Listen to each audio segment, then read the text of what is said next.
Hey guys, what's up? So it's part 16, I believe, on the Corvette project here, and sorry about the wind noise. It's kind of windy out today. I'm trying to block it with my hand a little bit. But basically I had a little bit of good news, and what it is I had the idea, since I need a wheel, this wheel over here, I'll show you. It was so rusted, I don't know if you can see it or not, that when I tried to sand it and paint it up there in that spot up here, the rust kind of pitted out and it started leaking air.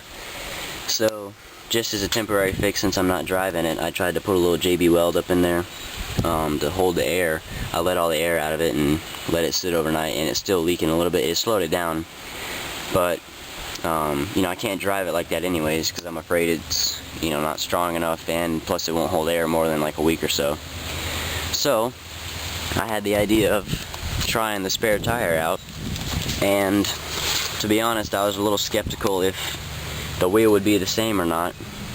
And the lock was froze up. I think I have the right key for it, but it was froze up, so I just took the bolts out there, and down it came with all that trash, and what looks to be the exact same wheel as the rest of them, and it looks in really good shape. It's actually better than the ones that were on the car, or most of them anyways, you know, not as rusty because it was up underneath there. And a spare tire on it. It looks like the original stock tires, so it's a little bit smaller tire than the ones I got on there and the ones that I want to put back on it, but I think the wheel is exactly the same as the rest of them. So that means I don't have to buy a wheel, and that saves me like 80 bucks, which is excellent, you know. So I don't have any satin paint right now, but I'm gonna get ready to just sand it down and spray it with a mist coat of flat black, just to help protect it until I can get some satin and paint it up like the rest of them. And so when I need some tires, I'll just have them put the new good tire on here and put some Plixiflat in that tire over there and try to use that one as a spare. And I'm going to try to soak this lock here and see if I can't get it to free up. If I can't, then I'll just have to carry me a 9/16 socket with me so I can take this out if I have a flat tire, you know. So that's it for now. I also got me some headlight stuff. I'll show you guys that in the next clip. But yeah, I'm going to start working on that, and I'm just happy I don't have to buy a wheel. See you in the next clip. Okay guys, so while those boxes are drying over there, I'm going to work on another project, and I'm sure you guys remember me showing you the sorry state that these seatbelt rollers were in. These are the bottom ones here, and you know, they're completely froze up, rusted. They weren't even attached to the car because they just rusted, you know, completely out. These still work back here, but you know, it's not going to do me any good if I can't get those to work. So I had to buy some new seat belts, and I was looking up the replacement Corvette ones, and even like aftermarket ones were like 200, 300 bucks, and I'm like, I am not going to spend that much money on seat belts. I did see some like $60 lap belts only, but I didn't really want just lap belts. I've never liked them too much. I always like shoulder belts. It makes me feel safer, you know. So I looked on the internet, and on one of the Corvette forums, I found out that you could use 4th generation, I think it's 4th generation, of the 93 Camaro rear seat belts, and they would fit almost perfectly with, you know, a Corvette of this year. So I went ahead and bought some of these on eBay for like 50 bucks, and they look real good, and they work. So I'm getting ready to take the seats back out, and I'm probably going to lay down another coat of bed liner on the floorboards and touch up some of the areas I missed before, just, you know, to help protect them a little bit more. And you know, while I have the seats out, I might as well. And then I'll go ahead and put the seats in, the seat belts in. So maybe I'll get some footage of that. Okay guys, so as you can see, I got my new seat belt in here all nice, and got the bottom part of it screwed down, or bolted down here with a nice hard bolt. And I had to point it that way and flip the seatbelt to where it comes up underneath here. This stock retaining rod thing there. Just so that when you pull the seatbelt out, it goes over you real nice and flat. So, you know, I don't think it's a big deal. But it got in there, tightened that up. Then I also got my new buckle over there. I just got it taped up out of the way because I'm getting ready to put the seat back in. And I used the stock bolt on that one because it fit the hole nice, and just put another washer on it. I also got my new roller up here, and it bolted in nice too, and works real nice, so it all fit in there real nice. So if anybody out there has got a Corvette C3, I think some of the earlier models, these seatbelts, you have to do a little modification, but for my year, 76, it's pretty much a direct bolt up to the stock setup for these 93 rear Camaro seatbelts, and so they're gonna be nice. So that's it. I'm gonna go ahead and do the other side, and we'll see you when that's done. So I just wanted to give you another view of the seatbelt in action with the seat back in there.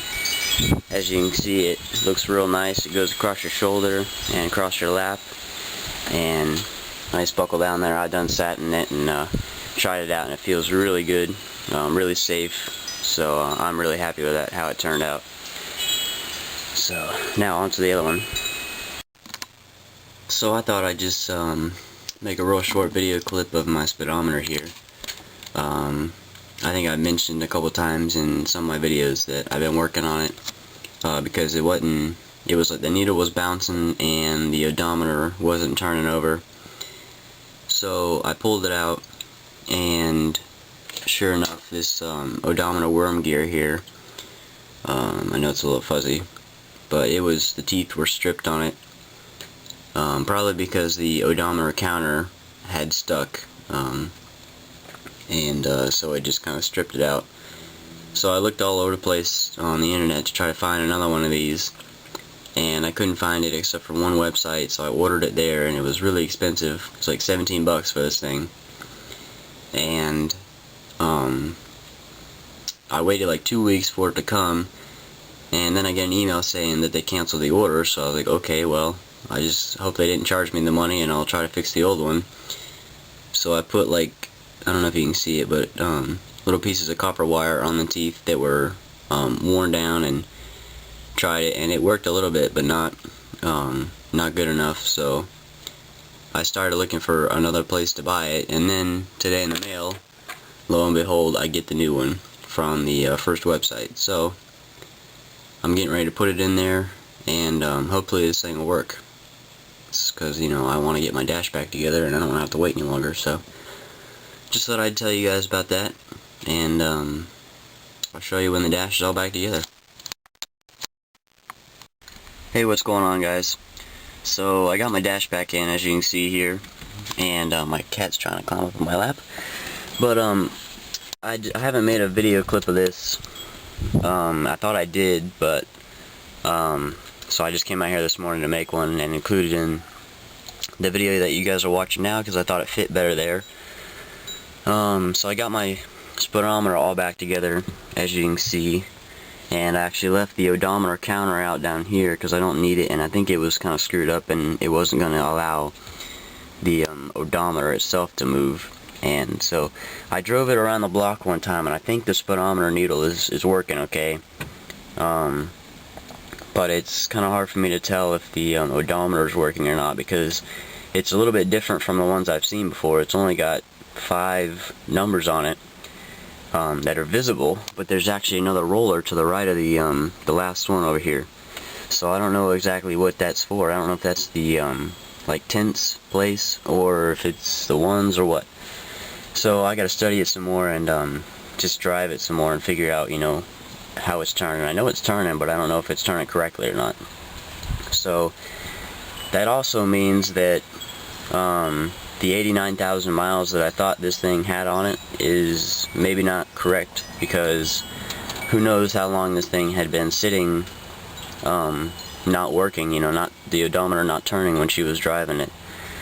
So, you know, I don't know how many miles this thing has on it. So, you know, it's not really a big deal. It's just kind of a thing, you know, to wonder about. But it looks good in here. Everything's gray in here except for the carpet back there in the back. You know, I'll change that out sometime. Got my green center console here and gauges and door panel there. So all I gotta do is put the little cap back on, and you may notice that this air thing out, like air director I guess, is gone, and that's because when I went to put it back in, for some reason it wouldn't tighten up. So I just said screw it, I'll leave it out and I'll figure it out later. So that's pretty much it. I just wanted to show you guys the dash, and I think that's it for this part. My cat's starting to freak out. He's like, now I got in here and I don't know how to get back out. So I'll let him out, and we'll see you guys in the next part that I've already made. So stay tuned for the headlights. Come on, Taz.